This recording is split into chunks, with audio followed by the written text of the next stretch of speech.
Very good morning everyone, welcome back to CUET Nimbus. आज हम लोग डिस्कस करने वाले हैं 26 ऑफ अप्रैल के current affairs. So let's begin. Pakistan suspends Simla agreement and closes border airspace trade with India. UNESCO named 16 new global geoparks. Exercise Akraman Indian Air Force drills with Rafales and Su-30s. World Malaria Day 2025, World Intellectual Property Day 2025. ये पूरा analysis आपको मिलेगा with static GK and at the end MCQs. आपको पता है MCQs are very very very crucial for you, है ना, बहुत ज्यादा इंपॉर्टेंट है because your exam is MCQ based. तो जितना ज्यादा आप एमसीक्यूज प्रैक्टिस करोगे उतना ही ज्यादा आपको फायदा मिलेगा। प्लस स्टैटिक पोर्शन क्यों, देखिए करंट का मतलब क्या होता है। जो भी करंट में न्यूज रहती है, वैसे ऊपर ऊपर से न्यूज आपने पढ़ ली, उसका कोई मतलब नहीं है। उसका स्टैटिक पोर्शन क्या है, वो स्टैटिक पोर्शन से कैसे रिलेट करती है, दैट इज वेरी इंपॉर्टेंट। तो स्टैटिक पोर्शन इसीलिए इंपॉर्टेंट है। किसी भी सेशन के एंड में हम लोग क्या करते हैं, एक होमवर्क क्वेश्चन देते हैं आपको जिसका जवाब सिंपली, बहुत ही सिंपल क्वेश्चन रहता है, आपको जस्ट कमेंट सेक्शन में उसका जवाब देना होता है। तो आपको क्या करना है, जो भी question in between the session में पूछूं या फिर eight the end of the session, उसका जवाब जरूर दिया कीजिए क्योंकि बहुत इंपॉर्टेंट एनालिसिस है पहली बात। और उसमें से जो क्वेश्चंस है जितने ज्यादा आप सॉल्व करोगे उतना ही ज्यादा बेनिफिशियल होगा। चलिए, तो कल वाले सेशन में मैंने आपसे सवाल पूछा था, theme for world penguin day 2025। World penguin day 2025 का आपको थीम बताना था। पीवाईक्यू एनालिसिस में आपने देख लिया होगा, है ना, अभी तक तो देख ही लिया होगा कि इंपॉर्टेंट डेज जो रहते हैं, जैसे मान लीजिए वर्ल्ड वेटलैंड्स डे या फिर world environment day, earth day and many more. और यहाँ पे बात हो रही है वर्ल्ड पेंगुइन डे की। इसकी डेट, ये कब मनाया जाता है, प्लस इसका theme for the particular year क्या है। तो चलिए हम देख लेंगे। World penguin day 2025 with theme ध्यान रखेंगे। देखिए इसकी थीम में पेंगुइन वर्ड ऑलरेडी है, तो आप ध्यान रखोगे। Celebrating penguins and their chilly southern home. ठीक है, celebrating penguins and their chilly, ये देखिए चिली सदर्न होम्स। तो आपको ध्यान रखना है the theme and the day, that is 25th of April. ध्यान रखेंगे 25th ऑफ अप्रैल।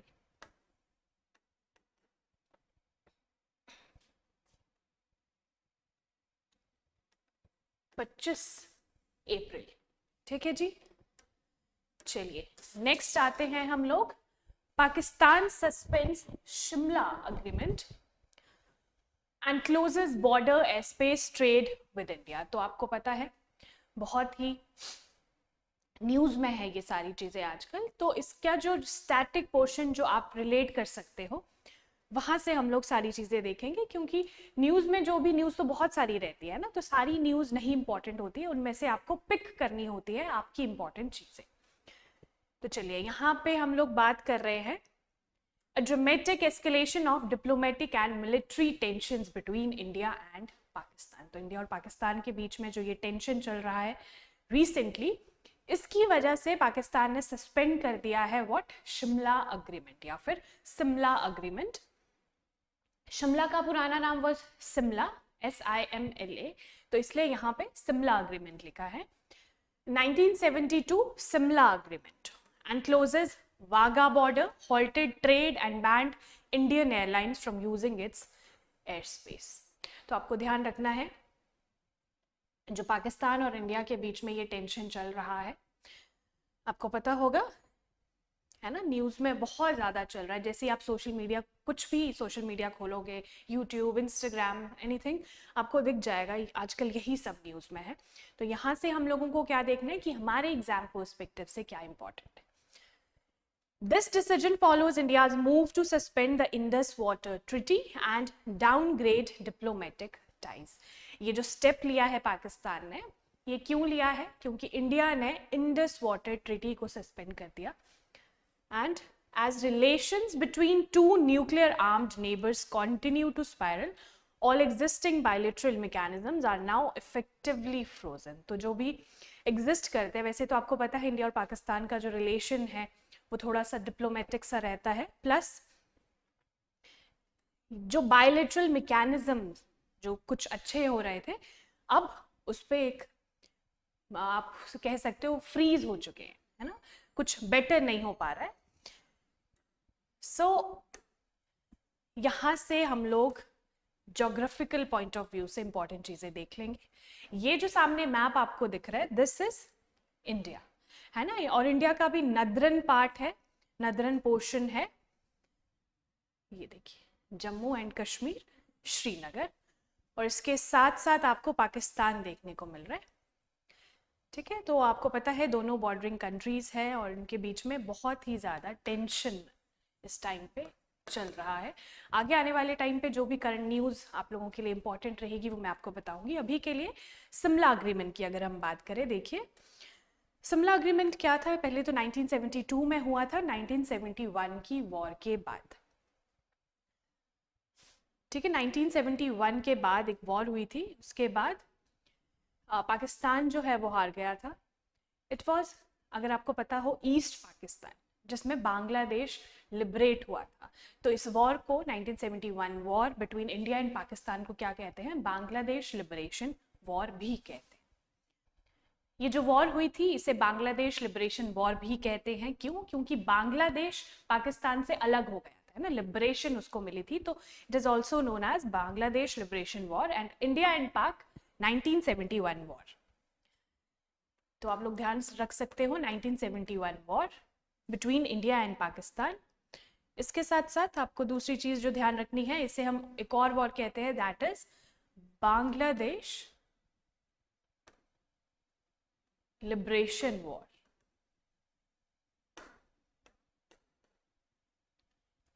ठीक है, ये आपको ध्यान रखना है. और करंटली अगर हम देखें, हाँ, यहां से आपको क्या चीज रखनी है ध्यान में, कि ये जो अग्रीमेंट था, है ना, शिमला अग्रीमेंट या फिर शिमला अग्रीमेंट, शिमला अग्रीमेंट की हम लोग बात कर रहे हैं. तो आफ्टर दिस वॉर ही ये शिमला अग्रीमेंट हुआ था, बांग्लादेश अलग हुआ था और एलओसी लाइन इस्टेब्लिश हुई थी. ये देखिए एलओसी लाइन, ये आपको देखने को मिलेगी, दिस इज एलओसी. होप आपको अच्छे से दिख रहा हो, है ना. This is LOC line of control. ध्यान रखेंगे. तो किस अग्रीमेंट में एलओसी जो है वो इस्टेब्लिश हुआ था, शिमला अग्रीमेंट. ये है स्टैटिक पोर्शन. प्लस इसके साथ साथ मैं आपको एडिशनल इंफॉर्मेशन दे देती हूँ. यहाँ से वैसे उसका कोई रिलेशन नहीं है, but still this is LAC. ठीक है, this is LOC and this is LAC, line of control and line of actual control between India and China. तो LAC is between India and China और ये है LOC between India and Pakistan. ये आपको ध्यान रखना है. और करंटली जिस जगह पे अटैक हुआ था ऑन द टेररिस्ट, आपको अभी पता होगा. सो वो जगह जो है, दिस इज श्रीनगर. श्रीनगर के साथ में ही, है ना, श्रीनगर से कुछ दूरी पर पहलगाम, ठीक है, पहलगाम नाम की जगह पे ये अटैक हुआ है. तो आपको ध्यान रखना है, Pahalgam is in Jammu and Kashmir, JNK UT. अगर हम बात करें पाकिस्तान के साथ बॉर्डर एरिया की, तो किस किस स्टेट का जो बॉर्डर है वो पाकिस्तान के साथ शेयर होता है, आपको ध्यान रखना है. JNK, ठीक है, JNK UT, देन पंजाब, है ना, Punjab state, then Rajasthan and Gujarat. तो ये कुछ स्टेट्स और यूटीज आपको ध्यान में रखने हैं. चलिए, UNESCO name 16 new global geoparks. UNESCO world heritage sites भी इंपॉर्टेंट टॉपिक है ना. अगर आपको वो पूरा टॉपिक अच्छे से देखना है तो आपको क्या करना है, लक्ष्य बैच जो है हमारा, उसकी प्लेलिस्ट पे जाइए. हमारा चैनल सबसे पहले सब्सक्राइब कीजिए, फिर लक्ष्य बैच की प्लेलिस्ट पे जाइए. जैसे ही आप प्लेलिस्ट पे जाओगे क्या होगा, आपको अलग अलग इंपॉर्टेंट वीडियोस देखने को मिलेगी. उसी में से there is one UNESCO world heritage sites, है ना.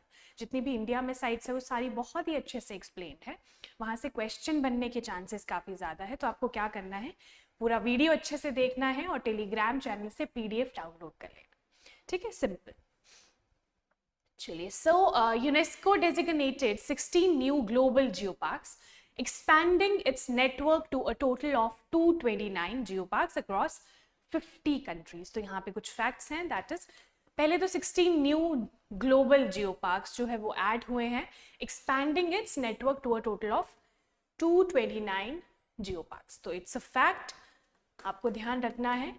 तो अगर आपसे पूछा जाए world wide in total global geoparks कितने हैं अंडर यूनेस्को, ठीक है, ये आप लिखोगे यूनेस्कोज ग्लोबल जियोपार्क्स, आगे एरो लगाइए विद 229, है ना, simple short and crispy notes अगर आप बनाते हो तो आपको क्या होता है, रिविजन में आसानी हो जाती है।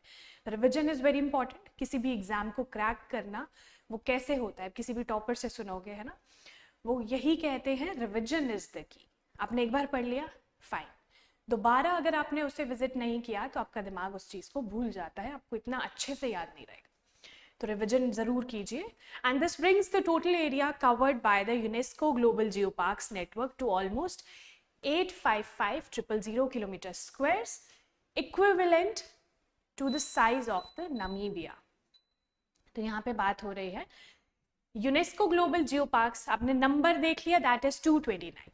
इसके साथ साथ अगर हम इसका एरिया देखें तो ये कितना हो चुका है, 8,55,000 kilometre square, that is equal to the size of Namibia. Namibia is a nation in Africa, ठीक है, अफ्रीकन नेशन है नामीबिया। तो इन्होंने आपको अच्छे से ध्यान रहे तो उन्होंने आपको ऐसा रिलेट करके बताया, दैट आपको ध्यान रहेगा नामीबिया, दोनों में से कुछ तो याद रह ही जाएगा, है ना, या फिर नामीबिया का एरिया और ग्लोबल जियोपार्क्स का एरिया, है ना। तो आपको पॉइंटर्स में छोटी छोटी चीजें लिखनी है, पहला पॉइंट आपने ये लिख दिया, दूसरा इसका एरिया लिख दो, है ना, 8,55,000 kilometre square area. These new geoparks spread across Asia, Europe, Africa and Latin America are recognized for their outstanding geological heritage, which includes features such as volcanic ranges, rock formations, mountain ranges, fossil sites, ancient desert landscapes and many more. तो यहाँ पे बात क्या की जा रही है कि ये जो जियो पार्क्स हैं कौन कौन से नेशंस में, कौन कौन से कॉन्टिनेंट्स में आपको देखने को मिलेंगे, Asia, Europe, Africa and Latin America. आपको एशिया पता है हमारा ही कॉन्टिनेंट है जिसमें इंडिया लाई करता है, यूरोप भी आपको पता ही होगा, अफ्रीका के ऊपर, है ना, नदरन पार्ट ऑफ अफ्रीका। और अगर हम बात करें लैटिन अमेरिका की, तो लैटिन अमेरिका क्या है, इधर आ जाएगा नॉर्थ अमेरिका, इसके नीचे आएगा साउथ अमेरिका। तो साउथ अमेरिका और सेंट्रल अमेरिका की जितनी भी कंट्रीज है, it is known as Latin America. तो ध्यान रखना है, लैटिन अमेरिका में South America and Central America, जैसे मेक्सिको और ये सारी कंट्रीज सेंट्रल अमेरिका में आती है। तो central and south America forms Latin America. तो यहाँ से कुछ ही पॉइंट्स थे जो कि नोट डाउन करने वाले थे, नोट डाउन कर लीजिए। चलिए, अगर हम यूनेस्को की बात करें, पहले हम इसकी फुल फॉर्म देख लेंगे, that is United Nations Educational, Scientific and Cultural Organization. Very important international organization है और बहुत इंपॉर्टेंट इंटरनेशनल ऑर्गेनाइजेशन है।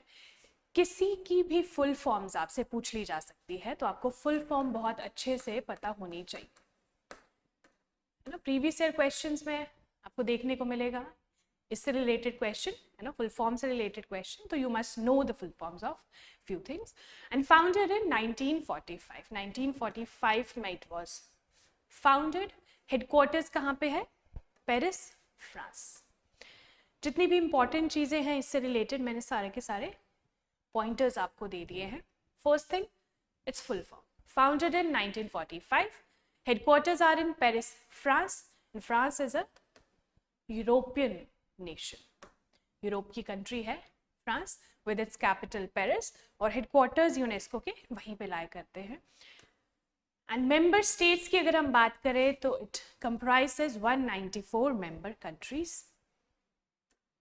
चलिए, सो यूनेस्को के बारे में हमने देख लिया. Now comes exercise Aakraman, Indian air force drills with Rafales and Su-30s. यहाँ पे बात हो रही है एक्सरसाइज आक्रमण की. तो एक्सरसाइज आक्रमण के बारे में अगर आपसे सवाल पूछा जाए तो आपको क्या चीजें बतानी है, जो मैं आपको अभी बताऊंगी, है ना. चलिए, exercise Aakraman Indian air force drill. तो इंडियन एयरफोर्स की एक्सरसाइज है.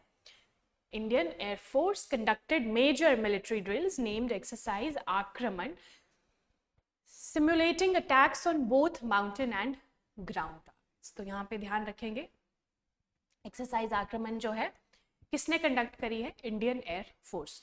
पहला पॉइंट, ठीक है. ये पॉइंटर्स मैं आपको बता रही हूँ, नोट कर लीजिए, या फिर आपको टेलीग्राम चैनल पे एज इट इज सारे का सारा पीडीएफ मिल जाएगा. देखिए, वहां से भी आप पढ़ सकते हो, जैसे आपने पीडीएफ डाउनलोड कर लिया. लेकिन क्या होता है, अगर आपने छोटे छोटे पॉइंटर्स ऑलरेडी नोट डाउन कर लिए हैं, तो क्या होगा, आपको रिविजन में आसानी होगी. मैं बार बार बोल रही हूँ. Exercise which involved India's most advanced fighter jets. कौन से fighter jets? Rafale and Su-30 Mk1 aircraft aimed to test and enhance the IF's capabilities in complex combat scenarios. तो दूसरा पॉइंट आप क्या नोट डाउन करोगे? कौन से फाइटर जेट्स यहाँ पे यूज हुए हैं? Rafale and Su-30 Mk1. ये आपको देखने को मिलेंगे, ठीक है. These are the India's most advanced fighter jets. इसके साथ साथ with rising tensions between India and Pakistan, particularly after the Pahalgam terror attack. तो देखिए, यहाँ पे भी जो मैंने आपको टेरर अटैक के बारे में पढ़ाया बिटवीन इंडिया एंड पाकिस्तान, यहाँ पे भी उसका जिक्र किया गया है कि इंडिया और पाकिस्तान के बीच में जो अभी रिसेंटली टेंशंस चल रही हैं. This exercise demonstrates the IF's readiness to defend India's airspace and respond to any potential threats. तो ये एक्सरसाइज का मेजर एम क्या है? जैसे कोई भी थ्रेट आपको लगता है इंडिया को है ना, किसी भी तरह का खतरा यू कैन से, तो उसको डिफेंड करने के लिए, उसको अपना पूरा पोटेंशियल एयरफोर्स दिखाने के लिए, है ना. तो IF's readiness to defend India's airspace and respond to any potential threats. ध्यान रखेंगे. IAF ने कंडक्ट करी, इंडियन एयरफोर्स, एक्सरसाइज आक्रमण, ठीक है. एक्सरसाइज आक्रमण, और इंडिया के मोस्ट एडवांस फाइटर जेट्स यहाँ पे यूज हुए हैं, that is Rafale and Su-30 Mk1.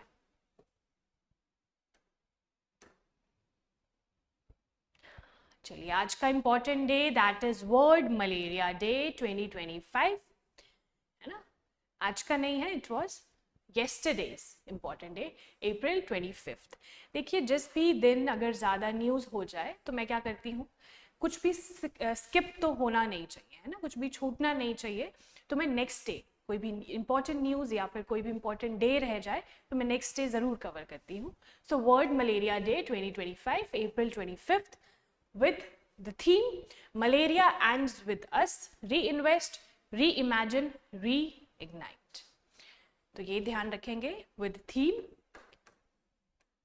2025. 25th of April को हम लोग सेलिब्रेट करते हैं World Malaria Day 2025 with the theme malaria ends with us, reinvest, reimagine and री-इग्नाइट.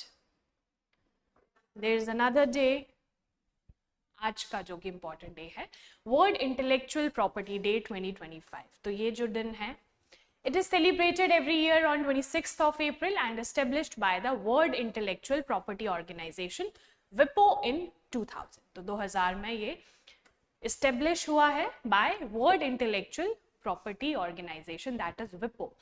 तो यहाँ से आपको एक और चीज पता चली WIPO के बारे में. अगर आपसे WIPO पूछा गया, सो WIPO's full form is World Intellectual Property Organization, and its theme IP and music feel the beat of IP. तो IP is intellectual property and music feel the beat of intellectual property. ध्यान रखेंगे 26th April. ये picture बहुत ज्यादा अच्छी है, आप इस पिक्चर से भी ध्यान रख सकते हो. That is World Intellectual Property Day 2025 with the theme IP and music ये देखिए, ये ऐसा लग रहा है ना कोई लड़की अच्छे से म्यूजिक सुन रही है. So IP and music, feel the beat of IP. So the most important section of the session is World Intellectual Property Day celebrated on. आपको बताना है World Intellectual Property Day किस दिन सेलिब्रेट किया जाता है. 5th June, 15th March, 26th April और 18th of September. So correct answer is, बताइए, 26th April. पूरा सेशन अच्छे से देखा कीजिए और इसका जवाब जरूर दिया कीजिए. What is the significance of the Simla Agreement of 1972? 1972 का जो सिमला अग्रीमेंट हुआ था, मैंने आपको बताया 1971 वॉर के बाद सिमला अग्रीमेंट हुआ था. सो इसका मेजर एम क्या है, क्या लगता है? सारे ऑप्शंस आप अच्छे से पहले पढ़ लीजिए, फिर आंसर कीजिए.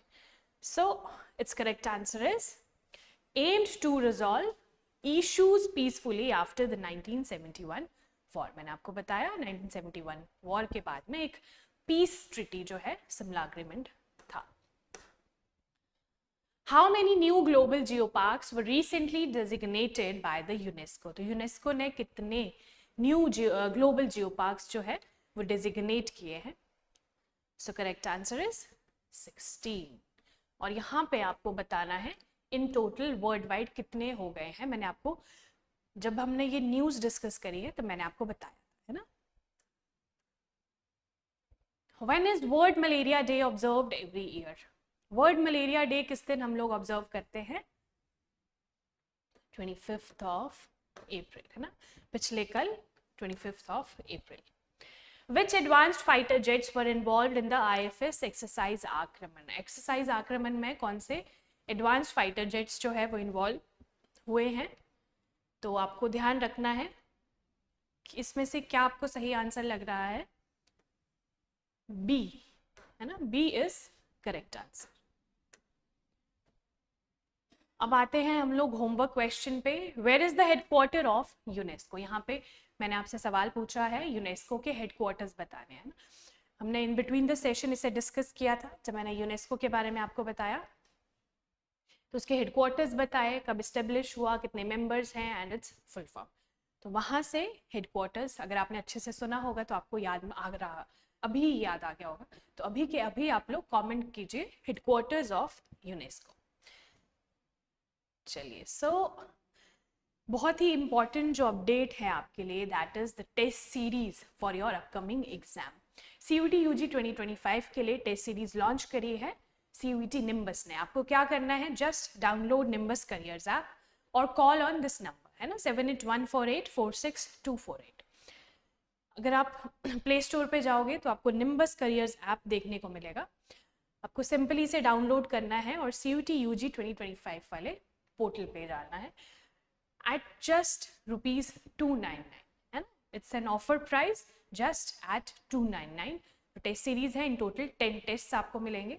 जितना ज़्यादा आप टेस्ट प्रैक्टिस करोगे उतना ही ज़्यादा आपको एक एज मिलेगा, है ना.